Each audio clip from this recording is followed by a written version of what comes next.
வணக்கம். இந்த நாளில் சின்ன சின்ன வெளிச்சங்களில் இன்னொரு புதிய சிந்தனையை தெரிந்து கொள்வோம். சிந்தனை என்று சொல்வதை விட ஒரு சாட்சி என்று கூட சொல்லலாம். இந்த தபசு காலங்களிலே பல்வேறு ஆலயங்களுக்கு நற்செய்தி அறிவிக்க கடவுள் வாய்ப்பு தந்தார். கோவையிலே ஒரு ஆலயத்திலே 3 நாட்கள் கன்வென்ஷன் கூட்டத்திலே கலந்து கொள்ள வாஞ்சியோடு அந்த மக்கள் வசனத்தை கேட்ட அந்த அனுபவத்தை நான் பெற்றுக்கொண்டேன். போகிற இடங்களிலெல்லாம் சின்ன சின்ன வெளிச்சத்தை பார்ப்பதாகவும் தொடர்ந்து அவற்றை விடாமல் பார்ப்பதாகவும் பல்வேறு நற்கருத்துக்களை தெரிந்து கொள்வதாகவும் மக்கள் சொல்லும்போது நான் இறைவனுக்கு நன்றி செலுத்துகிறேன். இந்த நீண்ட நெடிய பயணத்தில் ஏறக்குறைய ஒரு 10 ஆண்டுகளுக்கு மேலாக இந்த சின்ன ஊழியம் நடைபெற்று கொண்டிருக்கிறது. தற்பொழுது ஊடகம் சார்ந்த இவைகள் பயணப்படுவதால் அநேகர் பார்ப்பதற்கான வாய்ப்பும் கிடைக்கிறது. எதற்காக இந்த சின்ன சின்ன வெளிச்சம்? இது என்ன பெரிய மாற்றத்தை இந்த சமூகத்தில் ஏற்படுத்திவிட போகிறது? இப்போ சின்ன சின்ன வெளிச்சம் சொல்லலைன்னு யார் அழுதா அப்படின்லாம் கூட கேட்கிறதை நான் கேட்டிருக்கிறேன். அதனால் ஏன் சின்ன சின்ன வெளிச்சம் அப்படிங்கிறத நான் உங்களுக்கு சொல்லிடுறேன். யானை பாகன், யானையை பற்றிய புத்தகங்களை எல்லாம் நீங்கள் படித்தீர்கள் என்று சொன்னால் அதில் ஒரு செய்தி இருக்கும். இந்த யானை பாகன் யானையை கடத்தெரு வழியாக கூட்டு போகும்போது ஒரு சிரமம் இருக்கும். அந்த யானை என்ன பண்ணுமா, கடத்தெரு வழியாக போகும்போது இந்த தும்பி கையால் இந்த பக்கம் இருக்கிற கடையில் இந்த பக்கம் கடையை இழுத்து இழுத்து கீழே போட்டுக்கிட்டே போவோம். அதனால யானை பாகன் என்ன செய்வான்னா, அதை அப்படி செய்யக்கூடாதுங்கிறதுக்காக ஒரு சின்ன யுக்தி செய்வான். என்ன தெரியுமா?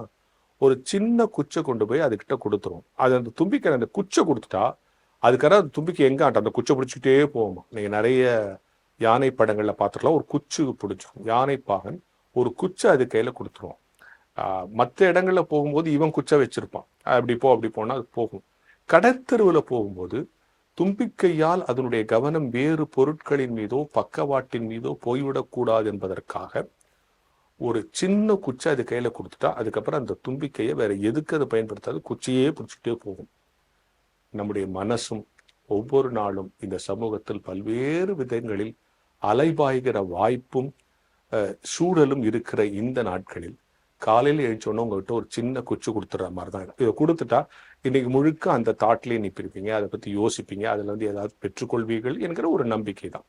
எனவே யானைப்பாகன் யானையின் கையில் கொடுக்குற சின்ன குச்சு மாதிரி, அது கடத்தருளை எதையும் இழுத்து போடாமல் இருக்க ஒரு சின்ன குச்சு கொடுக்குற மாதிரி நானும் காலையில் உங்கள் மனசு எங்கேயும் இங்கும் அங்கும் அலைபாய்ந்து விடாமல் ஏதாவது ஒன்றை பற்றி செஞ்சுக்கணுங்கிறதுக்காக ஒரு சின்ன குச்சை கொடுக்குறேன். ரெண்டாவது, நம்ம வீட்டில் காலையில் பால் வாங்க போகும்போது அந்த பாத்திரத்தை ராத்திரி கழுவி வச்சிருந்தா கூட ஒரு தடவை என்ன பண்ணுவோம், அந்த பாத்திரத்தை இன்னொரு தடவை கழுவி தான் ஒவ்வொரு முறையும் அதை காய்ச்சும் போதும் அடிக்கடி அந்த பால் பாத்திரத்தை கழுவிட்டே இருப்போம். நீங்கள் உடனே இவ்வளவு தெளிவாக இவர் சொல்றாருன்னா இவங்க வீட்டில் தினம் இவர் தான் பால் காய்ச்சுவார்னு நீங்கள் நினைச்சிடக்கூடாது. சொல்றேன் ஒரு எக்ஸ்பீரியன்ஸ்க்கு. அப்போ அந்த பால் பாத்திரத்தை அடிக்கடி கழுவும். அதே மாதிரி ஒவ்வொரு நாள் காலையிலும் இது போன்ற நல்ல கருத்துக்களால் நம் இதயம் என்னும் பாத்திரத்தை கழுவி வச்சுக்கிறது. அதுக்கப்புறம் அது சுத்தமா இருக்கணுங்கிறதுக்காக ஒரு பால் பாத்திரத்தை கழுவுற நிகழ்வு போல ஒவ்வொரு நாள் காலையிலும் சின்ன சின்ன வெளிச்சத்தின் மூலமாக என் இதயத்தையும் கழுவிக்கொள்வது.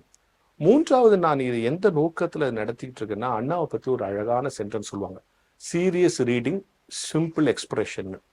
அது ஆழமா வாசிப்பாரு, எளிமையா சொல்லுவார். அதான் அண்ணாவை பத்தி சொல்ற ஒரு quote. Serious reading simple expression. ஆழமா வாசிக்கிறது, அதை ரொம்ப எளிமையா எடுத்து சொல்றது. நான் தினந்தோறும் பல நேரங்களில் ஆழமான வாசிப்புகளை நிகழ்த்துகிறேன். ஆழ்ந்த விஷயங்கள், எனக்கு சில புத்தகங்களை படிச்சுட்டு எனக்கு புரியாது, திருப்பி திருப்பி படிச்சு ஒரு 11 முறை படித்தவர்கள் கூட ஓ இதான் இதான் இப்படி சொல்லியிருக்காங்களான்னு புரியும்.